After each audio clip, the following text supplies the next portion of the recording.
Ok? Vamos lá? Galera, então, o que caracteriza, qual a diferença entre o que era a ciência antiga para o que se tornou, né, a ciência moderna? Então, a ciência moderna, pessoal, ela se deu principalmente com o entrosamento, com a aproximação entre ciência e tecnologia, ok? E existem vários teóricos da modernidade que caracterizam o que a gente conhece como ciência moderna. A gente vai ver alguns, como a gente viu com a ciência antiga, agora com a ciência moderna. O primeiro deles, que fez a revolução científica do século XVII, foi o nosso amigo ali, Galileu Galilei, né? Que ao defender Copérnico, teve alguns probleminhas com o Papa. Mas o mais importante a gente vai ver daqui a pouco sobre essa relação aí problemática que ele teve com o Papa, que era seu amigo na época.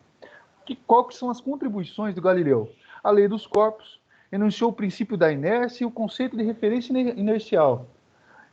Todas essas ideias são pressupostos lá para depois Isaac Newton utilizar na mecânica newtoniana, que é a base, aí, por exemplo, da engenharia, em alguns setores das engenharias que vocês vão estudar também.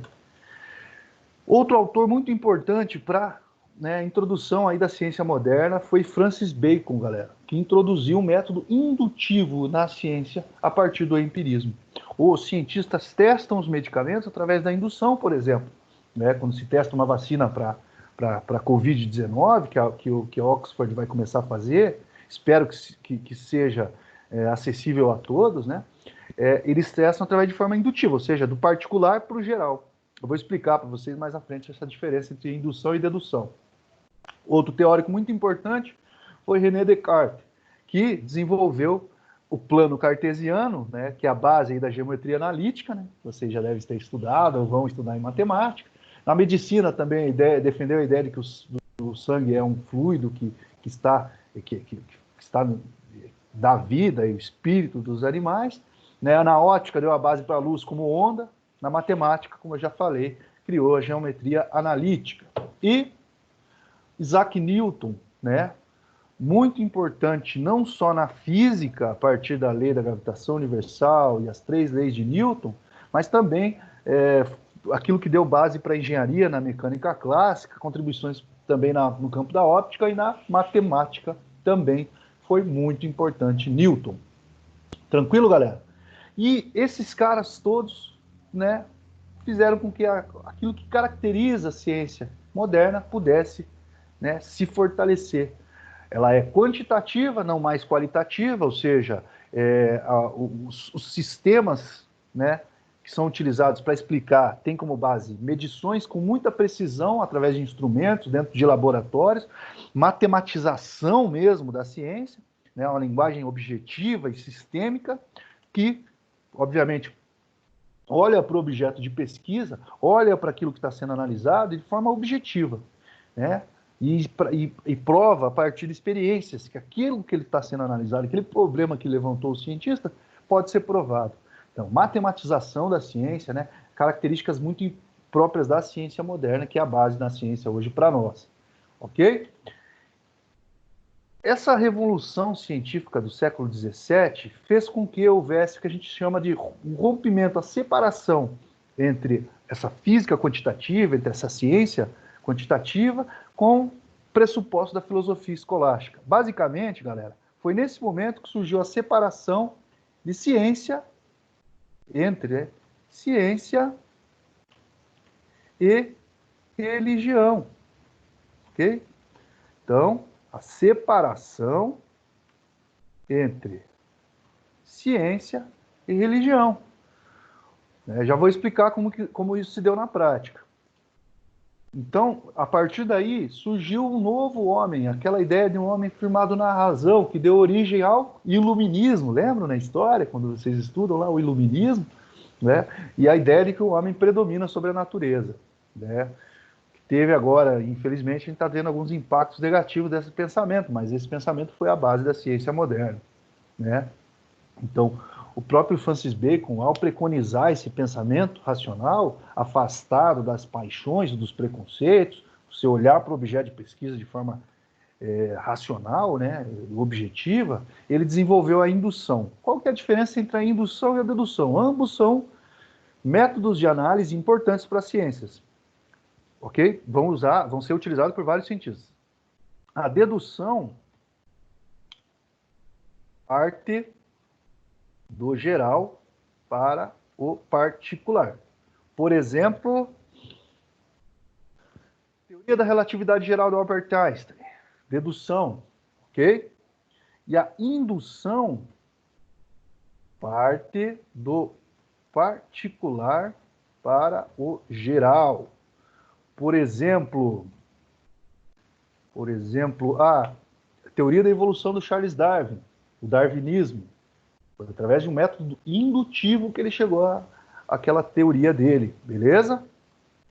Então essa é a diferença basicamente. Ela vai existir em várias ciências, tanto a perspectiva dedutiva quanto a indutiva. Aí depende muito de qual ciência a gente esteja trabalhando. Tranquilo, galera? E essa revolução, essa separação entre ciência e religião se deu principalmente através desse cara aí, o Galileu Galilei.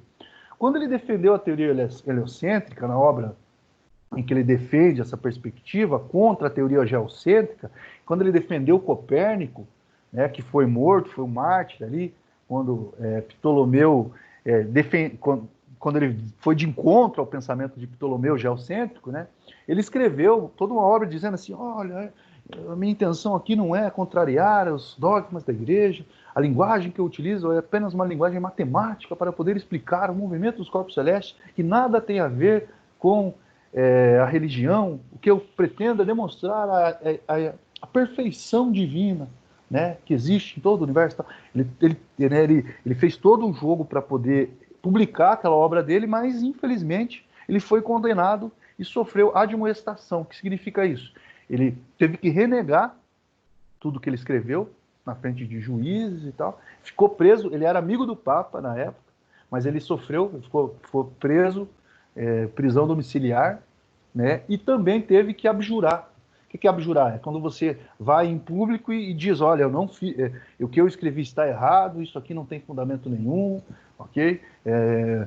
Não é o Sol, o centro do nosso sistema, né, é a Terra e tal. Teve que negar tudo aquilo que ele havia escrito.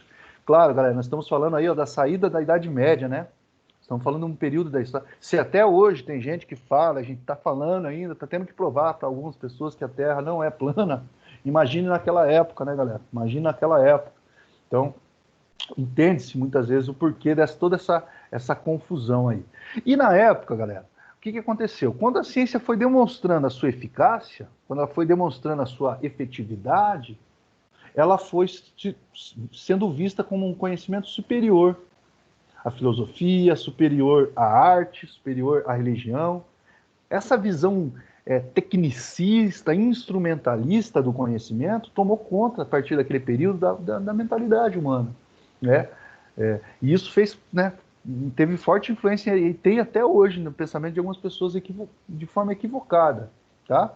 E do outro lado nós temos a filosofia analisando, peraí, essa instrumentalização racional, né, ela proporciona um poder político, né, com base na ciência, né, e pode ser que isso atrapalhe a emancipação do homem, né? Por quê? Porque muitas vezes o homem, de forma irresponsável, usa a ciência, e a gente sabe do que a gente está falando agora, né? Por isso que existe a bioética, senão não seria necessário, né? De forma irresponsável usa a ciência e isso pode prejudicar, isso pode ser ruim para os próprios seres humanos, né? A exploração da natureza de forma irresponsável, né? Usar a tecnologia de forma irresponsável. Hoje, por exemplo, com o aquecimento global, existem N pesquisas que demonstram que a partir do aquecimento global, com o derretimento de geleiras, com a exploração da natureza, o ser humano acabou liberando alguns vírus que estavam, né, congelados, né, algumas pragas, né, como por exemplo essa dos gafanhotos que está se aproximando do Brasil, elas se intensificam por causa desse desequilíbrio ambiental, né, o clima ele fica mais instável, né, então tudo isso faz parte do mau uso do ser humano em relação à natureza, né. Então, essa ciência instrumentalista, né, de forma... e como que eu posso analisar enquanto filósofo essa questão, enquanto professor de filosofia? Porque a filosofia tem essa possibilidade de analisar a ciência de cima, né? Porque o nosso método de análise possibilita isso. E a gente pode analisar a ciência de forma crítica e realista. Tá, galera? A gente pode analisar a ciência de forma crítica e realista. Tá? Essa base moderna aí da ciência que nós temos hoje. Tranquilo?